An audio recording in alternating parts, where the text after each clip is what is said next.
안녕하세요. 오늘도 사연살롱을 찾아주셔서 감사합니다. 결혼 12년차 여성이에요. 생각해보면 제 인생은 남편과 만나 결혼하기 이전과 이후로 나뉠 것 같아요. 그만큼 제 인생에서 결혼은 중요한 사건이었어요. 누군가는 결혼을 지옥이라고 표현하기도 했지만 제게 있어 결혼은 행복의 시작점이었거든요. 어린 시절 저희 집은 너무 가난해서 도시락도 제대로 못 싸갈 정도였어요. 그러다 중학교에 들어갈 무렵부터 살림이 조금 나아지기는 했지만 그래도 늘 돈 걱정이 떠나지 않았어요.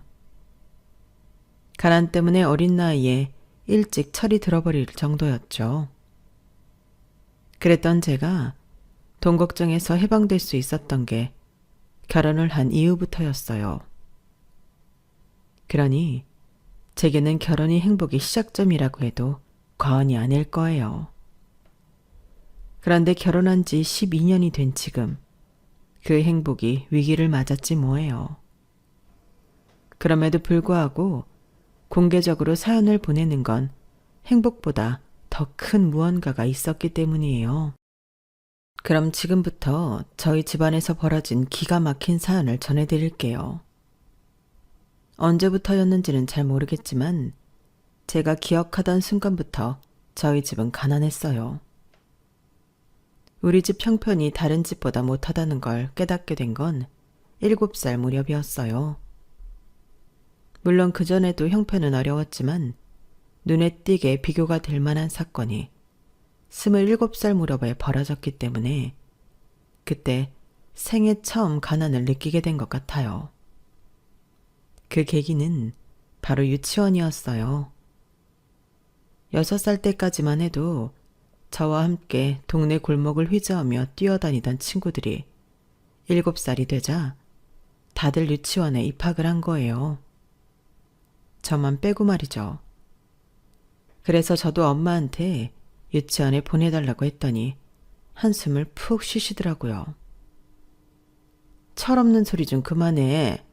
네 눈엔 우리 집 형편이 안 보이니?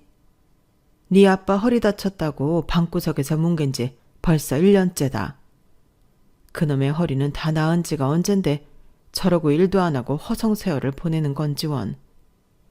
나 혼자 미친년처럼 아침부터 밤늦게까지 죽어라 일을 하는데도 어쩜 그렇게 이기적으로 구는 건지 모르겠다니까.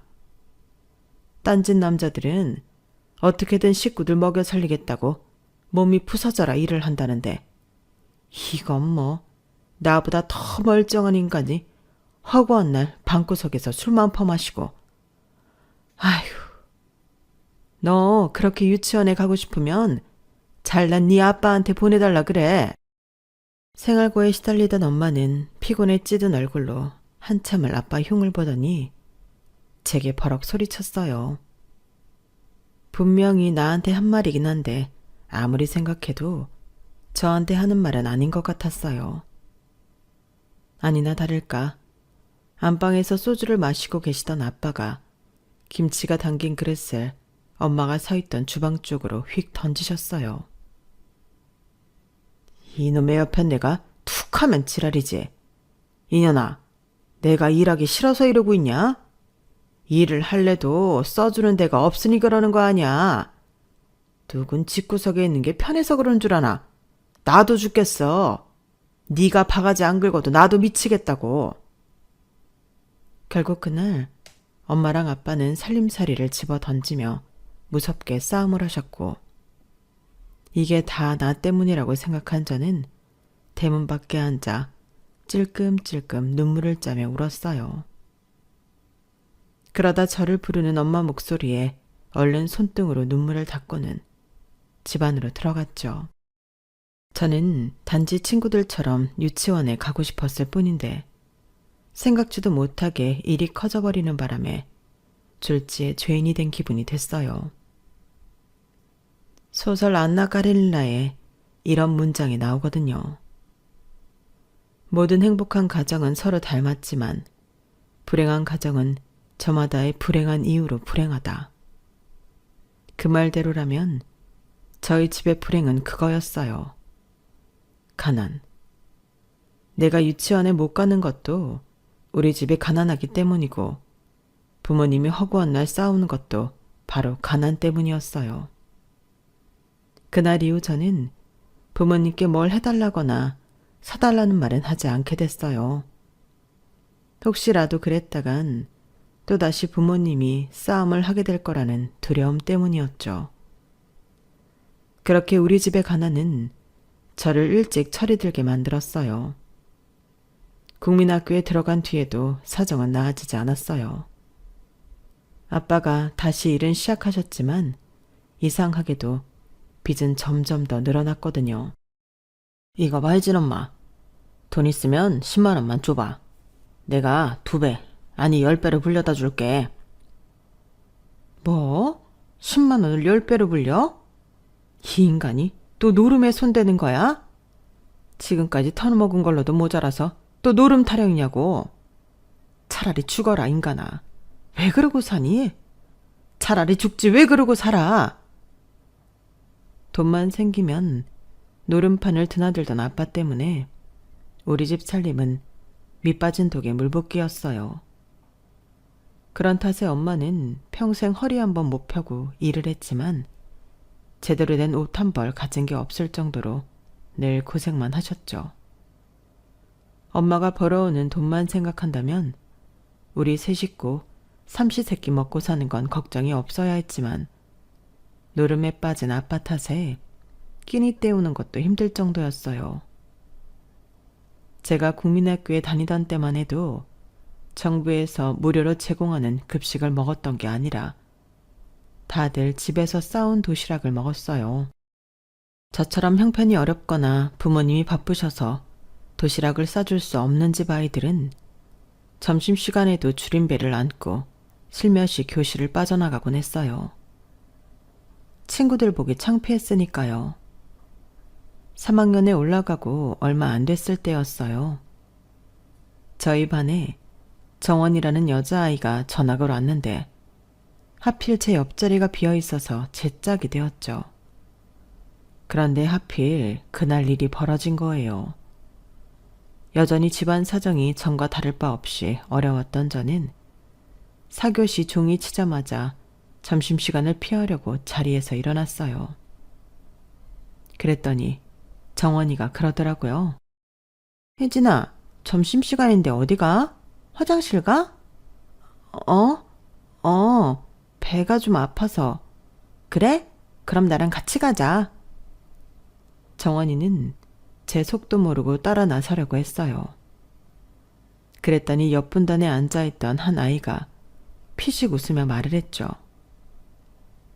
혜진이 화장실 가는 거 아니야. 도시락 안 싸와서 운동장에 나가는 거야. 우리 반 애들도 다 알아. 쟤 항상 도시락 안 싸오거든. 집이 엄청 가난한가 봐. 그 말에 얼굴이 화끈 달아올랐어요.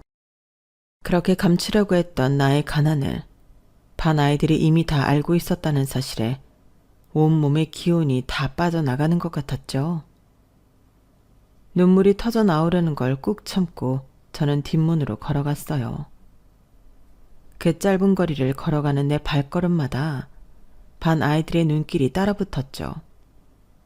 그런데 저보다 한 발 앞서서 정원이가 손을 뻗어 뒷문을 열더라고요. 그리고는 해맑은 얼굴로 그러는 거예요. 그럼 나랑 운동장에서 땅 따먹게 하자. 그리고는 제 손을 잡고 교실을 빠져나갔어요. 정원이 손을 잡고 운동장까지 나가는 동안 속은 울렁거리고 다리엔 힘이 풀려서 금방이라도 넘어질 것 같았죠. 그런데 마침 정원이 발걸음이 딱 멈추는 거예요. 어떡하지? 실내화 주머니를 안 가져왔네. 혜진아, 너도 실내화 주머니 안 챙겼지? 그러고 보니 너무 황급히 교실을 빠져나오느라 실내화 주머니를 깜빡했더라고요. 실내화를 신은 채 운동장으로 나갈 수는 없는데 말이죠. 그렇다고 다시 교실로 돌아갈 수도 없었어요. 또다시 아이들의 동정 어린 시선을 받을 자신이 없었거든요. 그런 제 마음을 알았는지 정원이가 제 손에 자기 도시락 가방을 쥐어주며 그러더라고요. 이거 들고 있어. 내가 가서 실내 아주머니 가져올게. 어디 가면 안 돼? 그렇게 정원이 도시락 가방을 손에 쥔 채 저는 망부석처럼 건물 현관에 서 있었어요. 잠시 뒤, 제 실내화 주머니까지 들고 온 정원이 덕분에 우리는 운동장으로 나갈 수 있었고, 구름 사다리 밑에 앉아서 함께 도시락을 먹었어요. 정원이가 혼자서는 절대 안 먹겠다고 하도 우겨서 몇 숟가락 거들게 되었던 거죠. 그런데 다음 날 정원이가 학교 교문 앞에 서 있더라고요. 저를 발견하자마자 손을 흔들며 어찌나 반가워하던지 하마터면 저도 모르게 같이 손을 흔들 뻔했지 뭐예요. 정원이는 저를 향해 달려와서는 손에 쥔 2개의 도시락 가방 중 하나를 건넸어요. 이거 받아. 오늘부터 네 도시락은 우리 엄마가 싸주신댔어. 대신 반 친구들한테는 비밀이다. 순간 마음속으로 갈등이 됐어요. 이 도시락이면 더는 반 아이들한테 창피를 안 당할 수 있을 거라는 생각과 정원이를 향한 창피함 때문이었죠. 그래서 망설이고 있는데 정원이가 제 손에 강제로 도시락 가방을 쥐어주며 그러더라고요. 어제 우리 엄마가 엄청 좋아하셨어. 원래 내가 밥을 잘 안 먹어서 항상 도시락을 남겨갔었거든. 빈 도시락통을 보면서 엄마가 기뻐하시는 모습을 보니까 나도 기분이 좋더라고. 그래서 곰곰이 생각해봤는데 앞으로도 혜진이 너랑 같이 도시락을 먹으면 잘 먹을 수 있을 것 같은 거야. 엄마한테 그 얘기를 했더니 이렇게 도시락을 2개 싸주셨어. 오늘도 나랑 같이 밥 먹어줄 거지? 티끌 하나 없이 맑은 눈빛으로 저를 바라보는 정원이를 보니까 왠지 이 아이라면 나를 동정하거나 놀림감으로 생각하지 않을 것 같다는 생각이 들었어요. 그래서 도시락 가방을 손에 쥐고 나머지 한 손으로는 정원이 손을 잡았어요. 그래, 고마워. 이따 점심시간에 우리 같이 도시락 맛있게 먹자. 그날 이후 저는 점심시간에 운동장에 나가는 일은 없었어요. 자리가 바뀌어도 정원이와 늘 도시락을 함께 먹었거든요. 학년이 바뀌고 다른 반이 되고부터는 아침마다 제가 정원이네 집에서 직접 도시락을 받아갔어요. 저희 집에서 학교에 가려면 정원이네 집을 거쳐야 해서 늘 들리곤 했는데 그러다 보니 겸사겸사 그렇게 된 거죠. 그렇게 3년 내내 저는 정원이 엄마가 싸주시는 도시락을 먹었어요. 고마운 마음은 하늘 같았지만 그렇다고 제가 선물을 사드릴 형편은 안 되잖아요. 시간은 흘러 6학년 겨울방학이 되었어요. 그러던 어느 날이었죠. 옆집 오빠가 저희 집에 찾아왔어요. 그리고는 제게 자기 좀 도와줄 수 있냐고 묻더라고요. 고등학생인 옆집 오빠는 저희 집과 마찬가지로 집안 사정이 안 좋아서 새벽에 신문 배달을 하고 있었는데 하필 눈길에 넘어지는 바람에 팔을 다쳤다는 거예요. 그렇다고 일을 그만둘 수는 없어서 저보고 얼마간 옆에서 일을 도와달라는 거였죠. 제게 온전히 다 맡기는 건 아니고 자전거에 신문을 싣는 것과 자전거를 미는 것만 도와달라는 거였어요.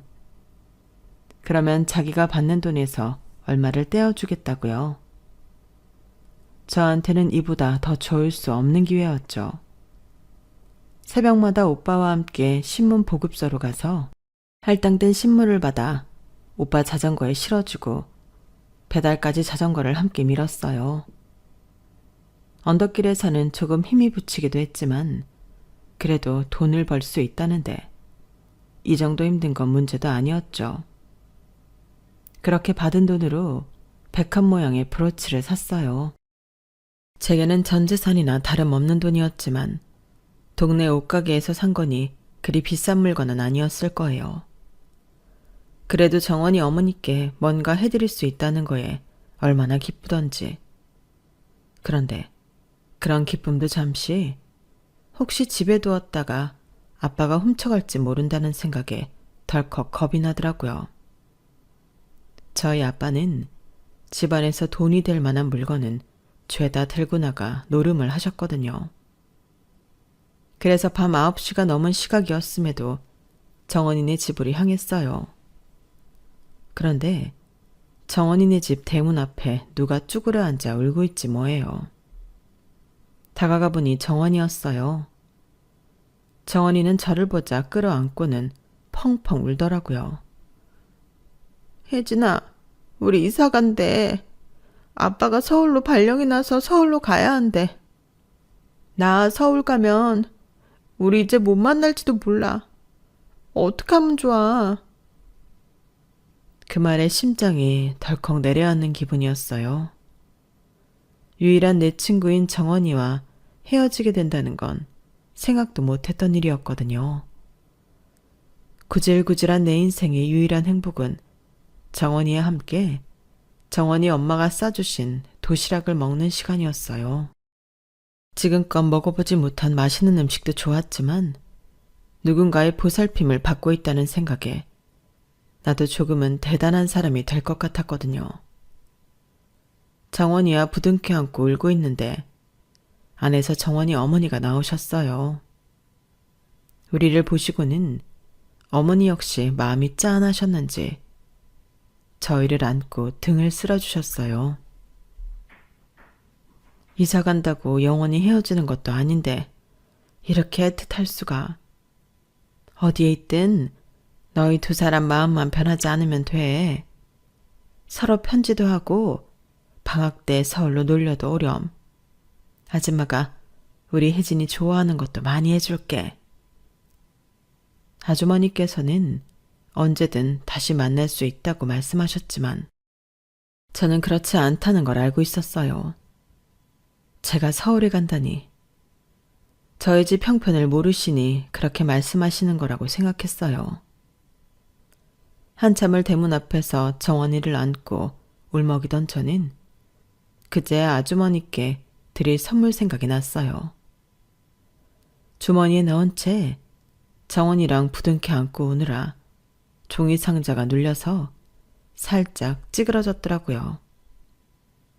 안 그래도 보잘것없는 선물인데 포장까지 엉망이 되자 기분이 상했지만 그 선물을 받고 활짝 웃으시는 아주머니를 보자 기분이 나아졌어요. 아주머니께서는 손수 가슴팍에 브로치를 걸어보시고는 한바구음을 지으셨죠. 세상에, 내가 백합 좋아하는 건 어떻게 알았니? 고맙다. 내가 평생 아껴가며 사용할게. 고마워 혜진아. 지난 3년간 아주머니께서 제게 해주신 거에 비하면 별거 아닌데도 아주머니는 세상 다 가진 사람처럼 환하게 웃어주셨어요. 그리고 몇 주 뒤 정원이네는 서울로 이사를 했어요. 정원이가 이사를 가던 날 저는 이삿짐 트럭이 제 시야에서 사라질 때까지 그 자리에 서서 바라보았어요. 마치 제 인생에서 행복이 사라져버리는 것 같은 느낌이 들었거든요. 중학교에 들어간 뒤 저는 또다시 점심시간이 되면 슬며시 밖으로 나오곤 했어요.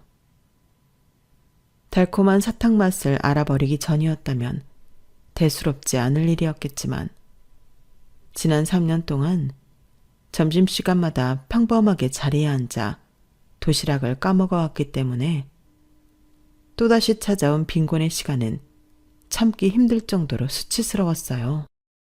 운동장으로 나갈 자신이 없어서 화장실에 숨어있기도 했는데 그러다 우연히 학교 도서관을 발견한 뒤로는 점심시간마다 도서관에 앉아 책을 읽었어요. 누가 보면 대단한 문학소녀라도 되는 것처럼 보였겠지만 4교시가 체육인 날은 너무 배가 고파서 활자가 눈에 들어오지 않았어요.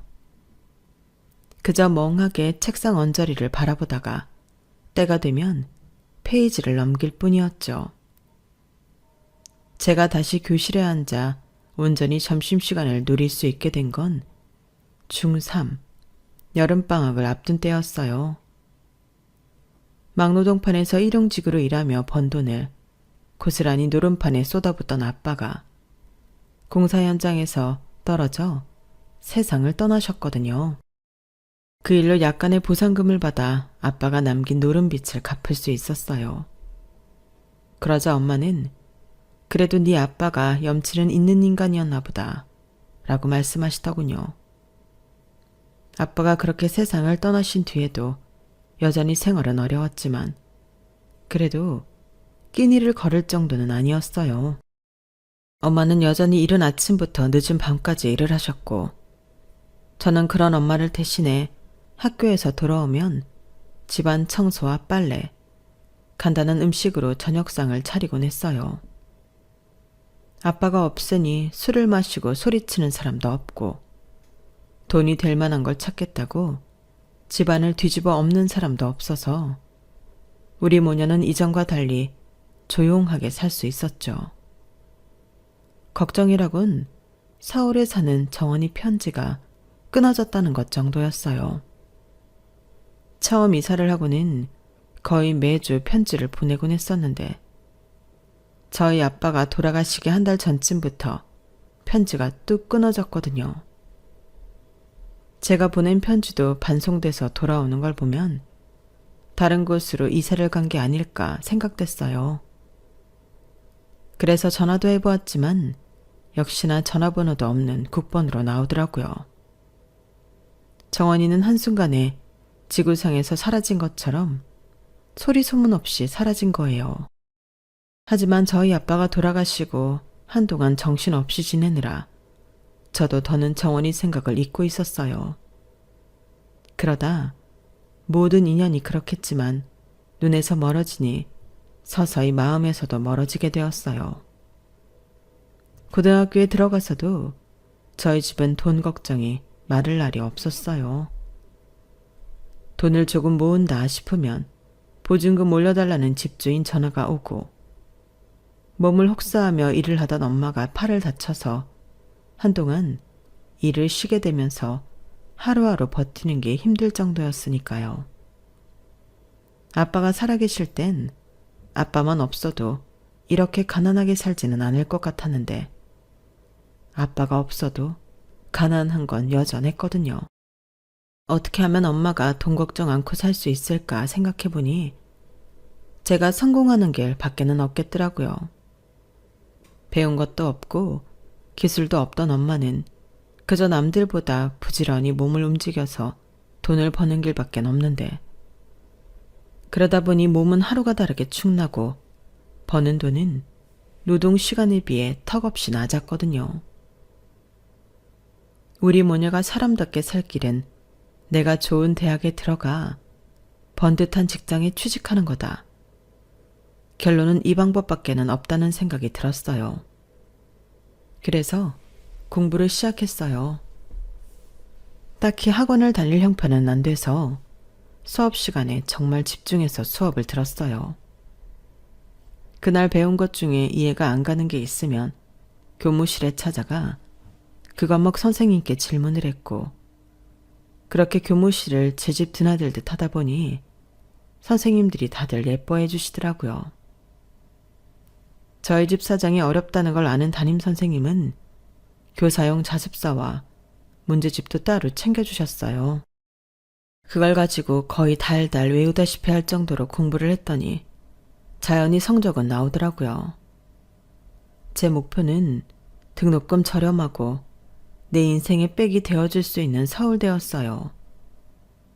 저도 사람인지라 과외 수업도 받고 학원도 마음껏 다니는 친구들을 보면 부럽기도 하고 조금은 억울하다는 생각도 들었어요. 나도 돈 있는 부모 밑에서 자랐으면 저런 도움받으며 편하게 공부할 수 있을 텐데 하고 말이에요. 하지만 이미 가난한 부모 자식으로 태어난 걸 어쩌겠어요. 한타만 하고 있느니 그 시간에 영어 단어 하나라도 더 외우는 게 낫죠. 그래서 곁눈질 하지 말고 내 앞에 놓인 길만 보고 가자는 심정으로 죽어라 공부했어요. 그렇게 3년을 스스로 채찍질하며 버틴 끝에 그렇게 바라던 서울대에 합격하게 되었죠.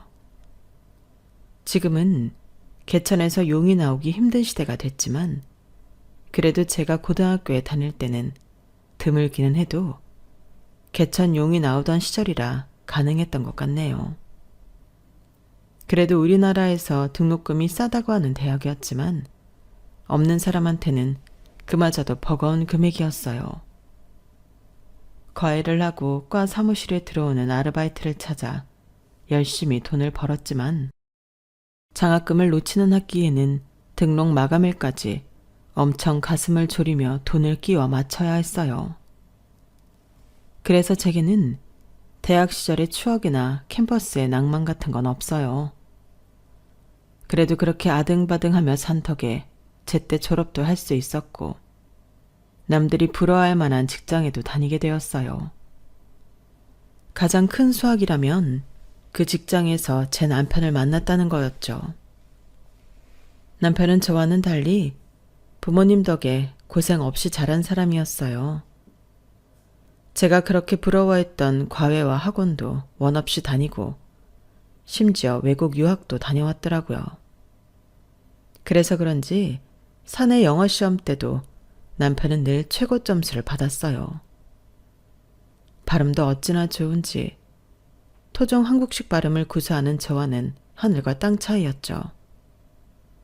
그런 사람이 제게 관심을 보이고 대시까지 하니까 처음엔 사람 가지고 장난하는 건가 했어요. 보통 사람이라면 이 정도로 의아하게 생각하지 않았겠지만 저는 가정형편 때문에 그런지 자존감도 낮고 타인의 호의를 동정처럼 생각하는 나쁜 버릇이 있거든요. 그래서 제가 좋다는 사람한테 되려 냉랭하게 굴었어요. 그랬더니 그게 남편한테는 상처가 됐던 모양이에요. 늘 생기 넘치던 사람이 제게 거절을 당한 이후부터는 눈에 띄게 의기소침해지더라고요. 나 때문이라는 걸 알면서도 애써 다른 이유가 있겠지라며 섣부른 기대를 지으려고 했어요. 그러던 어느 날이었어요. 원래 남편과 일본 출장을 떠나기로 돼 있던 직원이 부친상을 당하는 바람에 제가 대신 출장을 따라가게 된 거예요. 우리 둘 사이에 무슨 일이 있었는지 모르는 부장님은 마침 연말이고 하니 일본에 간 김에 고급 레스토랑에 가서 기분 좀 내라며 금일봉을 주셨지 뭐예요. 그것도 엔화로 직접 바꿔서 말이에요. 부장님이 워낙 제 남편을 예뻐하셨기 때문에 특별히 주신 선물이었지만 막상 우리 두 사람은 그 선물이 달갑지만은 않았어요. 고백받고 찬 게 불과 며칠 전인데 근사한 레스토랑에 마주 앉아 식사를 하고 싶겠어요?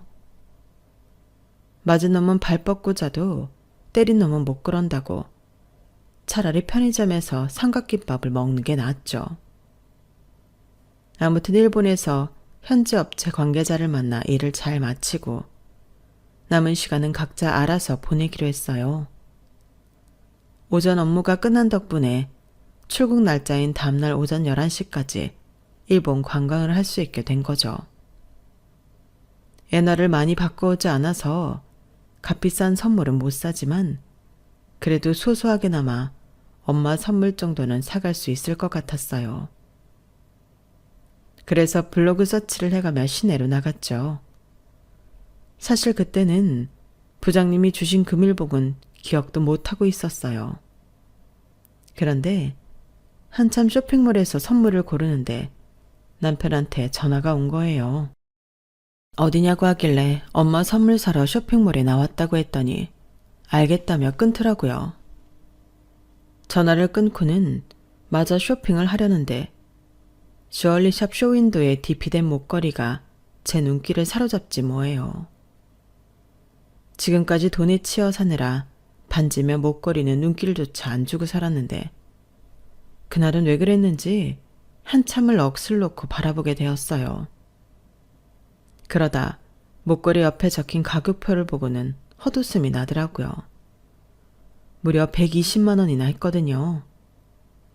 지금이야 금값이 어마어마하게 올라서 금목걸이가 비싼 건 당연하지만 그때만 해도 24K 한 돈에 10만 원도 안 됐거든요. 다이아가 박힌 것도 아닌데 너무 심하다 싶었죠. 그래서 엄마 선물만 사서 바로 호텔방으로 돌아왔어요. 그래도 기왕에 도쿄에 왔는데 도쿄타워는 한번 봐야 하지 않을까 생각했지만 청승맞게 거길 혼자 가기도 그렇더라고요. 그래서 외출하고 돌아온 옷이나 갈아입자 했는데 그때 누가 제 방을 두드리더라고요. 문을 열어보니 남편이었어요. 외출하고 돌아온 건지 외출을 하려고 입은 건지 외출복 차림이더군요. 저 시간 있으면 같이 나갈래요? 부장님이 주신 금일봉도 처리해야 하고 혹시 어디 가려고 그랬던 건 아니죠? 순간 염치였긴 하지만 도쿄타워에 가자고 해볼까 하는 생각이 들었어요. 어차피 금일봉을 쓰자면 어디든 가야 하니까요. 그래서 도쿄타워에는 가봤냐고 애들러 물었더니 잘 됐네요. 나도 아직 거기 못 가봤는데 같이 가요. 그렇게 어색한 상황에 우리 두 사람은 도쿄타워를 향했어요. 아직 못 와봤다던 남편은 아주 익숙하게 저를 타워 전망대까지 데려가 주었고 창밖에 보이는 야경을 하나하나 짚어가며 설명을 해주었어요. 딱 봐도 한두 번 와본 사람이 아닌 것 같더라고요. 이 대리님, 몇 번째예요? 네? 뭐가요? 여기 오신 거 몇 번째냐고요. 난 또 도쿄타워 가이드인 줄 알았네. 그제야 남편은 피식 웃으며 손가락을 세게 펴보였어요. 출장 기간 내내 어색했던 우리 두 사람은 그제야 전처럼 편하게 대화를 할 수 있었어요. 내친 김에 전망대 투어를 한 뒤 근처 이자카야에 가서 맥주와 꼬치구이를 먹고는 호텔로 돌아왔어요. 그리고 다음 날 출장을 마치고 김포공항에 도착했는데 남편이 집까지 데려다 주겠다고 하더라고요. 거절하면 또 분위기가 이상해질까봐 남편 차를 얻어 타고 집까지 왔어요. 그런데 집에 와서 짐 정리를 하다 보니 제 백에 주얼리샵 종이백이 들어있지 뭐예요. 그 안에는 상자가 하나 들어있었는데 열어보니 제가 넋을 넣고 보았던 그 목걸이가 있더라고요. 함께 동봉된 메모지에는 남편의 글씨가 적혀 있었어요. 삼세판. 길게 설명하지 않아도 무슨 뜻인지 알겠더라고요. 그래서 웃음이 났어요. 주말이 지나고 월요일에 출근을 했어요. 그랬더니 그날따라 남편이 자꾸 제 앞에서 알짱거리더라고요. 이번엔 미끼까지 던졌으니 제 반응을 기다리는 거였을 거예요. 그걸 알면서도 모른 척 업무에만 집중했어요. 그러자 퇴근 무렵이 돼서는 남편 표정이 점점 울상이 되어가더라고요. 6시 땡 치자마자 제가 자리에서 일어나 먼저 퇴근하겠다고 말을 하곤 사무실을 나갔더니 금세 남편이 따라 나오더라고요. 똥 마려운 사람처럼 전전긍긍하며 엘리베이터까지 같이 탔는데 1층에 도착도 하기 전에 속삭이는 목소리로 그러는 거예요. 목걸이는 왜 안 하고 왔어요? 저보다 나이도 4살이나 많은 사람이 왜 그렇게 귀여운 건지. 제 대답 하나에 울거나 웃을 게 뻔히 그려져서 자꾸 장난을 치고 싶어지더라고요. 그래서 입을 꾹 다물고 아무 대답도 안 했어요.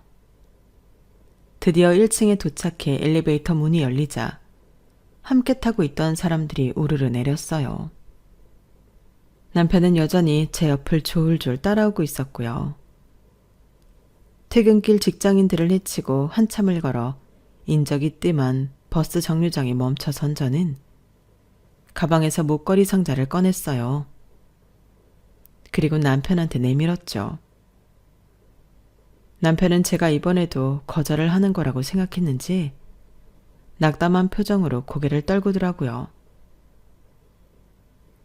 목걸이는 그냥 가지세요. 어차피 내가 쓸 수도 없으니까. 당연하죠. 이건 이제 내 건데. 그러자 남편이 이건 뭐냐? 하는 표정으로 저를 바라보더라고요. 걸어주세요. 목걸이를 선물했으면 걸어줘야 할 거 아니에요. 그제야 남편은 죽다 살아난 사람처럼 가슴을 쓸어내렸어요.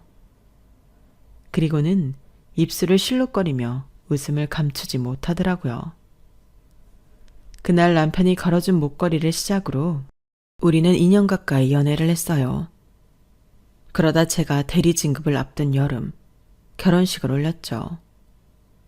원래는 이듬해 가을쯤에 하려고 했는데 시어머니를 생각해서 앞당긴 거였어요. 당시 시어머니는 유방암 투병 중이었는데 이미 상태가 너무 악화돼서 몇 달 버티지 못할 거라는 진단을 받은 상태였거든요. 기왕이면 시어머니께 자식 결혼식을 보여드리고 싶은 마음에 저희는 갑자기 결혼을 서두르게 되었어요. 그러다 보니 집 구하는 것도 그렇고 혼수나 예단 준비도 제대로 할 수 없었죠. 저희 집이 돈을 쌓아두고 사는 집도 아니고 갑자기 목돈을 마련하려니 눈앞이 캄캄했어요. 결혼 자금을 모으고 있긴 했지만 아직은 턱없이 부족한 실정이었거든요. 그래서 대출을 받아야 하나 어쩌나 고민을 했는데 대출을 받으려니 이것도 문제더라고요. 직장이 있으니 대출이야 되겠지만 결혼 후에 이 돈을 갚아 나가야 하니 남편한테 말을 안 할 수가 없는 거예요. 안 그래도 저희 시댁과 저희 집 형편이 엄청 차이가 나는데 혼수조차 대출을 받아서 해가야 한다는 걸 말하려니 너무 창피해서 입이 안 떨어지더라고요. 남편은 수억짜리 집까지 해오는 판에 고작 몇 천만 원이 없어서 빚을 달고 결혼을 한다니 제가 생각해도 염치가 없고 자괴감이 들었어요. 그러던 어느 날이었어요. 은행에 대출 상담을 받으려고 반차를 내게 됐는데 어떻게 알았는지 어머님이 전화를 하셨더라고요. 잠깐 만나서 할 얘기가 있으시다고요. 어렵게 낸 반차라서 오늘 중에 은행 일을 끝내야 했지만 어머님이 부르시니 어쩌겠어요. 일단 가야죠. 머릿속은 복잡하고 마음은 급해서 저도 모르게 땅이 꺼져라 한숨을 푹푹 쉬며 어머님이 계신 병원으로 갔어요. 병실에 들어서자마자 어머님이 반갑게 저를 불러주셨어요. 우리 혜진이 왔구나. 상원이가 너 반차 냈다길래 이때다 싶어 전화했다. 중요한 약속 있었던 건 아니지? 네, 은행 일 좀 볼 게 있어서 반차 냈어요. 어머님 뵙고 가도 되니까 걱정 안 하셔도 돼요. 어머님은 바쁜데 발걸음하기에서 미안하다시며 제 손을 꼭 잡고 몇 번이나 사과를 하셨어요. 뼈마디만 앙상한 어머님 손을 잡고 있자니 기분이 좀 그렇더라고요.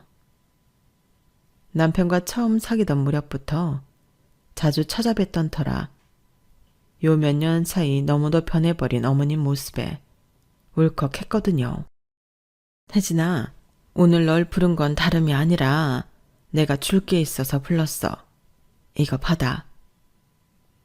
어머님이 건네신 봉투를 받아보니 안에 수표가 들어있었어요. 무려 5천만 원이었죠. 어머님, 이게 뭐예요? 네 용돈. 너도 알다시피 내가 올해를 못 넘길 것 같아. 그래서 미리 주는 거야. 아무리 그래도 이건 너무 많아요.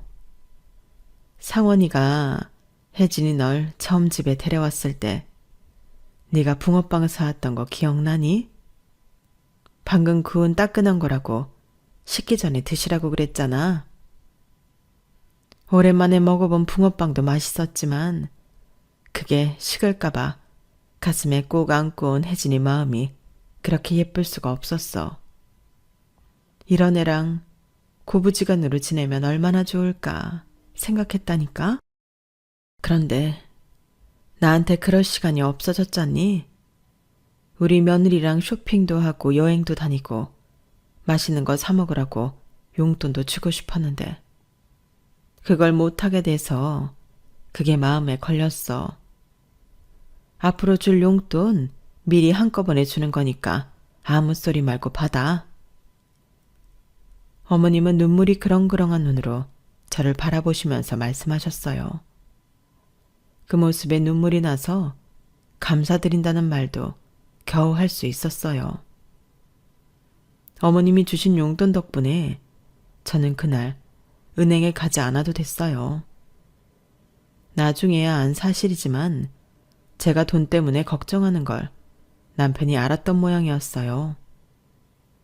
그걸 어머님께 말씀드렸더니 어머님이 식구들 몰래 돈을 준비해 주신 거였죠. 그냥 주면 제가 자존심 상할까봐 용돈이라고 주셨던 것 같아요. 이렇게 멋진 시어머니와 고부지간으로 지낸 건 불과 3개월 남짓이었어요. 저희가 결혼식을 올리고 2달도 안 돼서 세상을 떠나셨거든요. 시댁에 갈 때마다 어머님의 빈자리는 크게 느껴졌어요. 그 큰 집에 아버님과 시누이 둘이 살았는데 그나마 몇 년 뒤 시누이마저 시집을 간 후로는 집이 정말 절간처럼 고요하게 변해버렸거든요. 결국 아버님은 혼자 큰 집에서 살기 불편하시다고 저희 집 근처에 아파트를 구해 이사를 오셨어요. 평생 정원 딸린 넓은 집에서만 사시다 30평대 아파트로 이사를 오시니 처음엔 많이 답답해 하시더라고요. 저 같은 사람들한테는 30평대도 운동장처럼 느껴지는데 말이죠. 그 집에서 8년 가까이 사시던 아버님은 그 집을 저희한테 양도해 주시고 실버타운으로 들어가셨어요. 실버타운 안에는 아버님과 동료배 분들도 많으시고 매 끼 식사도 나오고 무엇보다 다양한 프로그램이 있어서 무료함을 가장 싫어하시는 저희 아버님께는 딱 좋은 곳이었어요. 그곳에서 스마트폰 활용법을 통해 저희 애들과 톡으로 문자도 나누시고 최근엔 동영상도 보내주시더라고요. 아파트에서 혼자 지내실 때보다 표정도 밝아지셔서 진작에 실버타운을 추천드릴 걸 하고 후회했어요. 그런데 아버님이 실버타운에 들어가신 지 2년 가까운 시간이 흐른 어느 날이었어요.